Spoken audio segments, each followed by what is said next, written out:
आप कम बोलें या ज्यादा बोलें, दोनों तरीके से वो इम्बैलेंस है। बैलेंस में नहीं है ना, कम बोलें या ज्यादा बोलें।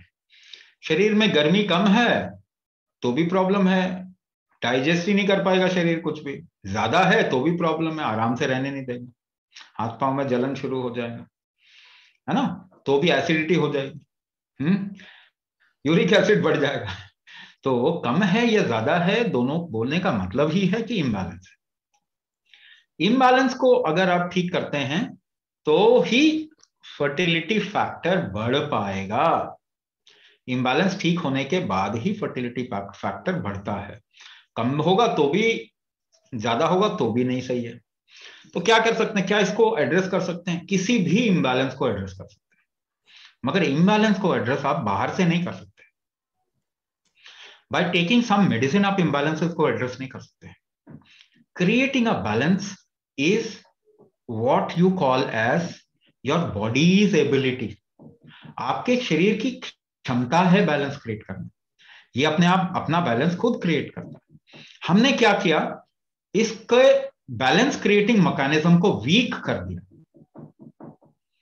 देखिए ना, आपका शरीर ठीक कौन करता है अपने को? आपका शरीर ही करता है ना। किसी भी बीमारी से कौन निकालता है आपको? दवाई निकालती है? नहीं, आज तक कोई दवाई नहीं बनी जो आपको बीमारी से निकालती। कौन निकालता है? आपका शरीर निकालता है। तो आपको चोट लग जाए कहीं पे, तो what heels you? Your body heels you. आपका बॉडी तो ठीक करता है, मगर अभी क्या किया हमने, पिछले 50 सालों में क्या किया हमने, इस बॉडी को, ह्यूमन बॉडी को क्रिमिनल बना दिया।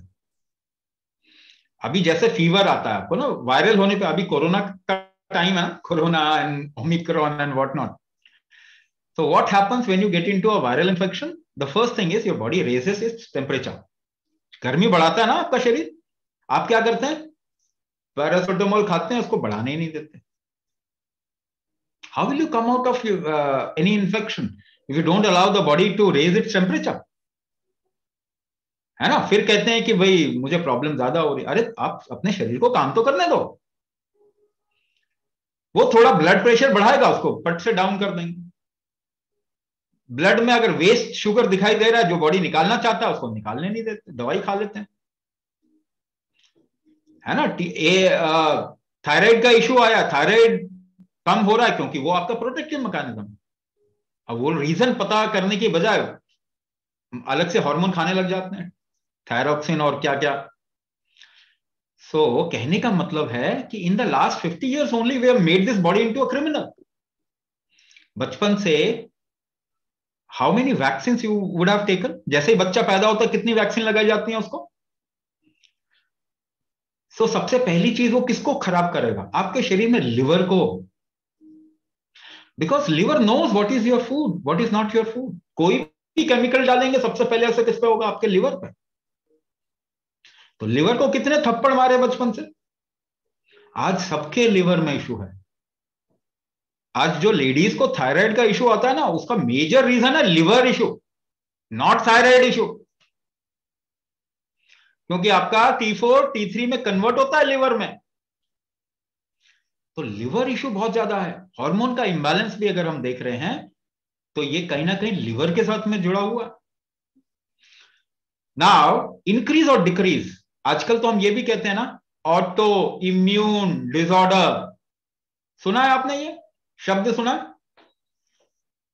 ऑटो इम्यून डिसऑर्डर, यानी आपका शरीर ही आपको खराब करने लग गया, ऐसा बोल रहे हैं वो। आपका शरीर कभी खराब नहीं करता, ये हमेशा अपने आप को बचाता है। आप अपने आप को फांसी लगा सकते हैं, शरीर कभी नहीं मारेगा अपने। नाक मुंह बंद करके देखिए, वो जिंदा रहने की कोशिश करता है। So your body is a self correcting mechanism. Yes, Hashimoto thyroiditis is one of the autoimmune disorder. एक है, वैसे बहुत सारे हैं, but that definition of autoimmune disorder is wrong. वो फंडामेंटली उसका डेफिनेशन ही रॉन्ग है। वो कह रहे हैं कि आपकी इम्यूनिटी आप पे अटैक करती है। आपकी इम्यूनिटी कभी भी आप पे अटैक नहीं करेगी अगर उसको आप कंफ्यूज नहीं करेंगे। उसको कंफ्यूज कर दिया, अब वो बचाने की कोशिश कर रही है, इट सीम्स लाइक अटैक, तो रिस्क कम कर दीजिए, ऑटो इम्यून डिसऑर्डर ठीक हो जाएगा। ऑटो इम्यून डिसऑर्डर कब आएगा? जब बॉडी में रिस्क बढ़ जाएगा। आप मान के चलिए कि लिवर ठीक नहीं है तो बॉडी में रिस्क बढ़ गया ना। अगर आपका किडनी ठीक से काम नहीं कर रहा, रिस्क बढ़ गया। अगर आपके ऑर्गन फंक्शन ठीक नहीं, उनको न्यूट्रिशन नहीं मिल रहा, रिस्क बढ़ गया। तो हम जो भी कुछ कर रहे हैं हम रिस्क बढ़ाने के लिए कर रहे हैं, और फिर कहते हैं ऑटो इम्यून डिसऑर्डर हो गया। तो रिस्क कम करना कैसे? रिस्क कम कैसे होगा आपकी लाइफ में मालूम है? जब आप स्ट्रांग होते हैं। कमजोर इंसान को तो हर जगह रिस्क ही लगता है ना, ये गलत ना हो जाए, वो गलत ना हो जाए। ये क्या है? कमजोर इंसान है ना, जिसको रिस्क ज्यादा होता है लाइफ में। अगर एक स्ट्रांग इंसान है तो उसको कोई रिस्क नहीं है ना। आपको मालूम है कि भिखारियों को कोरोना नहीं होता? हाँ, जो रेड लाइट पे भीख मांगते हैं उनको सुना है कोरोना हुआ कभी? आप अपने घर में बैठे बैठे कोरोना हो जाते हैं, कहीं नहीं जाओ तो भी हो जाएगा। हाँ, क्योंकि आपका रिस्क बहुत ज्यादा है। और रिस्क कैसे बढ़ता है? It is just because of the kind of strength you hold with in this body. शरीर का 6 बल है, ये बल अगर ठीक रहेगा ना तो आपका रिस्क नहीं होता। अगर ये कमजोर होगा तो रिस्क जल्दी आएगा, तब आपको प्रॉब्लम जल्दी आएंगे। तो हम क्या कर रहे हैं? हम आपके बॉडी का रिस्क खत्म कर रहे हैं। पहली बात, कुंभक करके आप इंटरनल ऑर्गन एंड फंक्शन को स्ट्रांग करते हैं तो रिस्क कम हो जाता है, आपके बीमार होने की संभावना बहुत कम हो जाती है। आगे चल के प्रॉब्लम आए लाइफ में, ये पॉसिबिलिटी, ये प्रोबेबिलिटी बहुत कम हो जाती है। दूसरी चीज, कंसेप्शन। जब हम बात करते हैं fertility, it is a sum total of all functions of your body. सारे फंक्शंस जब ठीक होंगे ना तब फर्टिलिटी स्ट्रांग होती है, किसी एक चीज के कारण नहीं होता। That is why decoding fertility is very very difficult. Fertility को समझना ही बहुत मुश्किल है। ऐसा लोग बोल रहे हैं कि हमें मालूम है फर्टिलिटी। अगर ऐसा होता तो दुनिया ज्यादा फर्टाइल हो जाती ना। फर्टिलिटी तो बढ़ जाती है अगर सबको मालूम होता। फर्टिलिटी बढ़ क्यों नहीं रही? कम क्यों हो रही है? आज दिक्कत हो रही है ना। इतनी दिक्कत सुनी थी आपने 50 साल 100 साल पहले? किसी को भी दिक्कत नहीं थी, बहुत रेयर होता था कभी को। इतनी तो दिक्कत नहीं थी ना फर्टिलिटी की। कंसेप्शन में इतनी प्रॉब्लम तो नहीं थी। आज क्यों प्रॉब्लम आ रही है? क्योंकि फर्टिलिटी मालूम ही नहीं है क्या। फर्टिलिटी दरअसल ये एक तरीके से कहते हैं ना, आपकी लाइफ बहुत अच्छी होगी ना हर तरीके से, तब ये फर्टिलिटी एक प्रसाद होता है। ये प्रसाद के तरीके से है। जब सब कुछ ठीक होगा तो आपको बहुत चीजें सुधारनी पड़ेंगी।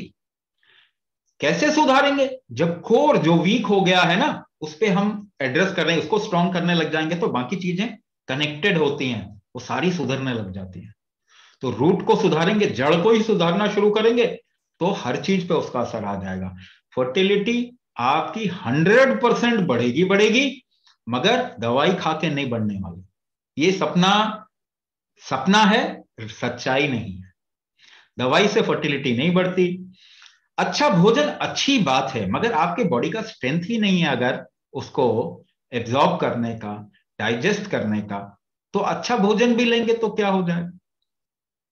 कैल्शियम खा के कितने लोगों की का ऑस्टियोपोरोसिस चला गया बताइए?